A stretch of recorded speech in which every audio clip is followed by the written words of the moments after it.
अस्सलाम वालेकुम नाज़रीन, आज हम मौजूद हैं शहर एतकाफ़, जिसमें आज आलमी रूहानी इज्तिमा होने जा रहा है।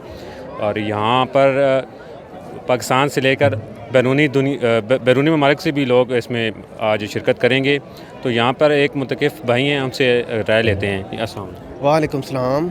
जी, क्या नाम है और कहाँ से आए हैं आप? सैयद शाकिर हुसैन शाह वाक कैंट से आया हूँ।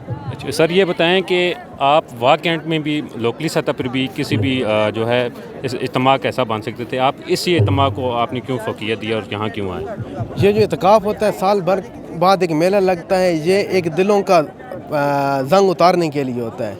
ये हमारे कैद हज़रत सैयद शेखुल इस्लाम डॉक्टर मोहम्मद ताहिर अल कादरी ने एक अमन का पैगाम, एक दीनी दरसगाह, मजहबी हर किस्म की तरबियत गाह मौजूद है, जिसके अंदर MSM, youth league, Minhajul Quran, women league, जो आप घर बैठ के इंटरनेट के ज़रिए जब उस तरह नहीं हासिल कर सकते, जहाँ आप एक प्रैक्टिकल लाइफ में आके आपको सिखाया जाता है। जी नाज़रीन, बहुत शुक्रिया।